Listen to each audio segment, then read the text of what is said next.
ഇപ്പോൾ ആഭ്യന്തരമന്ത്രി രമേശ് ചെന്നിത്തല മാധ്യമങ്ങളോട് സംസാരിക്കും. ഇന്നലെ ഏറ്റവും വലിയൊരു ക്യാച്ച് ഉണ്ടായി. ഏതാണ്ട് 18 കോടി രൂപ വില വരുന്ന ഹൈബ്രിഡ് ഗഞ്ച ഇന്നലെ പോലീസ് പിടികൂടുകയുണ്ടായി. ഈ ചെയ്തയാള് പെരുമ്പാവൂർ ACP താമസിക്കുന്ന ഫ്ളാറ്റിൽ അടുത്താണ് താമസം. ആ ഫ്ളാറ്റിന് നിരയിലാണ്, ഒരു ഫ്ളാറ്റിലാണ് താമസം. അപ്പോൾ എത്ര കുശാഗ്ര ബുദ്ധിയോടുകൂടിയാണ് ഇവർ പ്രവർത്തിക്കുന്നത് എന്നുള്ളതാണ് നമ്മൾ കാണേണ്ട ഒരു കാര്യം. അതുപോലെ കാസർഗോഡ് ഒരു ഫാക്ടറിയിൽ നിന്ന് മിഠായി നിർമ്മിക്കുന്നു. വലിയ തോതിലാണ് നിർമ്മിക്കുന്നത്. കർണാടകത്തിൽ നിന്നുള്ള സഹായത്തോടു കൂടി കുട്ടികൾക്ക് കൊടുക്കാനുള്ള വർണ്ണക്കടലാസിൽ പൊതിഞ്ഞ മുട്ടായി ലഹരി നിറച്ച മുട്ടായി വിതരണം ചെയ്യുകയാണ്. വൻതോതിലുള്ള ആ ശേഖരം ഇന്നലെ പിടിക്കുകയുണ്ടായി. അത് നിർമ്മിക്കുന്നതും അവിടെയാണ്. ആ നിർമ്മാണ ഫാക്ടറിയാണ് ഇന്നലെ പോലീസ് അറസ്റ്റ് ചെയ്ത് അതിലുള്ള ആളുകളെ അറസ്റ്റ് ചെയ്ത് പിടിച്ചെടുത്തത്. അപ്പോൾ കേരളം മുഴുവൻ എല്ലാ സ്കൂളുകളിലും ലഹരി വിരുദ്ധ പ്രവർത്തനത്തിൻ്റെ ഏറ്റവും 2ാം ഘട്ടം ആരംഭിക്കുകയാണ്. ഓപ്പറേഷൻ തുഫാന്റെ 2ാം ഘട്ടം ഇന്ന് ആരംഭിക്കുകയാണ്. എല്ലാ വിദ്യാലയങ്ങളിലും ഇന്ന് വിദ്യാഭ്യാസ മന്ത്രിയും ഞാനും കൂടി ചേർന്ന് ഇട്ട പരിപാടി അനുസരിച്ച് ഓപ്പറേഷൻ തുഫാന്റെ 2ാം ഘട്ടം എല്ലാ സ്കൂളുകളിലും എല്ലാ വിദ്യാലയങ്ങളിലും ഇന്ന് വിദ്യാർത്ഥികൾ പ്രതിജ്ഞ എടുക്കുകയും മയക്കുമരുന്നിനെതിരെയുള്ള വലിയൊരു പോരാട്ടത്തിൽ പങ്കാളിയാവുകയും ചെയ്യുകയാണ്. ഇത് എല്ലാവരും ഇതിൽ പങ്കാളികളാകണം. കാരണം ഇത് നമ്മുടെ നാടിനെ തകർക്കുന്ന ഒന്നാണ്. അതിനെതിരായിട്ടുള്ള ഈ പോരാട്ടത്തിൽ മുഴുവൻ ആളുകളും പങ്കാളികളാകണം എന്നുള്ളതാണ് ഞങ്ങളുടെ ആഗ്രഹം. ഇതിൻ്റെ ആദ്യത്തെ തുഫാൻ വാരിയർ ശ്രീ മോഹൻലാലാണ്. ഇന്ന് കേരളം മുഴുവൻ എല്ലാവരും തുഫാൻ വാരിയേഴ്സായി മാറിക്കൊണ്ടിരിക്കുകയാണ്. സ്കൂൾ വിദ്യാർത്ഥികൾ,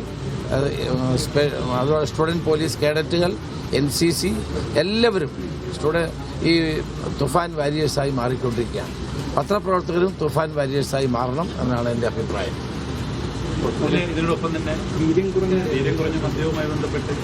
അല്ല, അത്തരം കാര്യങ്ങളൊക്കെ UDF തീരുമാനിക്കും. എന്ത് വേണം ഫർദറായിട്ട് ചെയ്യേണ്ട കാര്യങ്ങളൊക്കെ UDF തീരുമാനിക്കും. അല്ല അത് ബഡ്ജറ്റിനകത്ത് അത് ഉൾപ്പെടുത്തിയിരുന്നേ ഉള്ളൂ. മറ്റു കാര്യങ്ങളൊക്കെ നമ്മൾ UDFൽ കൂടി തീരുമാനിക്കും. മദ്യനയം ഉൾപ്പെടെയുള്ളത് തീരുമാനിക്കും.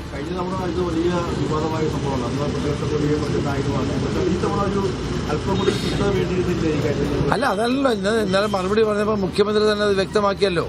UDF യോഗം ചേർന്ന് മദ്യനയം തീരുമാനിക്കുന്നതോടൊപ്പം ഇതും തീരുമാനിക്കും. മുതിർന്ന നേതാക്കൾ പരസ്യമായി തന്നെ അതിനെതിരെ രംഗത്ത് വന്നിരിക്കുകയാണ്. പിന്നെ നടപ്പാക്കരുത് എന്ന് തന്നെ പറയുന്നു. അല്ല, അത് UDF കൂടി തീരുമാനിക്കും. അതാണ് UDF ആണല്ലോ തീരുമാനിക്കേണ്ട.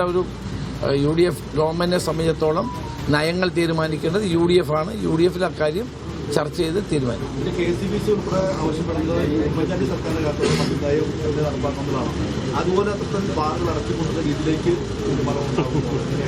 അല്ല, ബാറുകൾ അടയ്ക്കുന്ന പരിപാടി ഇപ്പം ആലോചിച്ചിട്ടില്ല. ഇല്ല, അങ്ങനൊരു സംഭവമില്ല. തന്നെയുമല്ല, കേന്ദ്ര ഗവൺമെന്റ് 2025 ഉത്തരവുള്ളതാണ് ബീച്ച് സാൻഡ് ഒരിക്കലും സ്വകാര്യ മേഖലയിൽ ഖനനം ചെയ്യാൻ പാടില്ല എന്നുള്ളത്. അതുകൊണ്ട് അത് അപ്രായോഗികമാണ്, നടക്കാത്ത കാര്യമാണ്. കേന്ദ്ര ഗവൺമെന്റ് 2025 നിർദ്ദേശമുള്ളതാണ്. അതുകൊണ്ട് അതില്ല. തന്നെയല്ല, ബഡ്ജറ്റിൽ ഒരിടത്തും കരിമണൽ ഖനനം സ്വകാര്യ മേഖലയ്ക്ക് കൊടുക്കുമെന്ന് പറഞ്ഞിട്ടുമില്ല. ഇത് ആരാ ഇത് പറഞ്ഞുണ്ടാക്കുന്നത് എനിക്കറിയത്തില്ല. ആ ബ്ലേഡ് ആര് കൊണ്ടുവന്നാന്ന് ഞങ്ങൾ അന്വേഷിക്കുന്നുണ്ട്. ഏതായാലും പോലീസുകാരുടെ കയ്യിൽ ലാത്തിയിരിക്കുമ്പോൾ ബ്ലേഡ് കൂടെ കൊണ്ടുവരാൻ പറ്റില്ല. ഈ ബ്ലേഡ് ആരാണ് കൊണ്ടുവന്നത് ഞങ്ങൾ കണ്ടെത്തും. അതിന് നിർദ്ദേശം കൊടുത്തിട്ടുണ്ട്. ആര് കൊണ്ടുവന്നാലും അത് ഞങ്ങൾ പിടിക്കുകയും ചെയ്യും. ആരാണ് ബ്ലേഡ് കൊണ്ടിരുന്നത്? സമരത്തിൽ വരുന്ന ആളുകൾ എന്തിനാണ് ഈ ബ്ലേഡ് കൊണ്ടിരുന്നത്? എനിക്ക് മനസ്സിലാവാത്ത കാര്യമാണ്. പോലീസിന് ഏതായാലും അവരുടെ കയ്യിൽ ലാത്തും തോക്കും ഒക്കെ ഉണ്ടല്ലോ, പിന്നെ എന്തിനാണ് അവർ ബ്ലേഡ് കൊണ്ടിരുന്നത്? അപ്പോൾ അത് വളരെ തെറ്റായൊരു സമര രീതിയാണ്. അത് അംഗീകരിക്കാൻ പറ്റില്ല. ഞങ്ങളുമൊക്കെ വിദ്യാർത്ഥി രംഗത്തൂടെ കടന്നു വന്ന ഞങ്ങളൊരു ബ്ലേഡും കൊണ്ടുവന്നിട്ടില്ല സമരത്തിന് പോകുമ്പോൾ. അല്ല, പിന്നെ ആരാ ബ്ലേഡ് കൊണ്ടുവന്നത്? പോലീസാണോ? പോലീസിന് ബ്ലേഡിന് ആവശ്യമില്ലെന്നേ. ലാത്തിയും തോക്കും ഒക്കെ ഉണ്ടല്ലോ കയ്യിൽ. അത് ശരിയല്ല, അത് അംഗീകരിക്കില്ല കേട്ടോ. അത് സമരമാർഗമല്ല. ആ സമരമാർഗത്തെ അംഗീകരിക്കില്ല. നൂറുകണക്കിന് ബ്ലേഡ് കൊണ്ടുവന്നിട്ട് പോലീസുകാരെ വരയുകയും പോലീസുകാരെ ആക്രമിക്കുകയും ചെയ്യുന്ന നടപടി ഒരു കാരണവശാലും അംഗീകരിക്കുന്നില്ല. ഞങ്ങളത് കണ്ടുപിടിക്കുകയാണ് ആരാണ് ഇതിൽ ബ്ലേഡ് കൊണ്ടുവന്നത്. അങ്ങനെയുള്ളവരെ അങ്ങ് നിയമത്തിൻ്റെ മുമ്പിൽ കൊണ്ടുവരും. ഒരു സംശയവും വേണ്ട. ഇതൊരു പുതിയ രീതിയാണല്ലോ കാണുന്നത്. ബ്ലേഡും കൊണ്ട് വന്ന് സമരം ചെയ്യുക, എന്നിട്ട് പോലീസുകാരെ ബ്ലേഡ് കൊണ്ട് വരയ്ക്കുക. അവരും മനുഷ്യരല്ലേ. ആ പണി നടക്കില്ല കേട്ടോ. കഴിഞ്ഞ ദിവസം ജാറക്കിൽ എസ് ഐ 16 ബൂത്ത് അടിച്ചു അതൊക്കെ അന്വേഷിക്കും.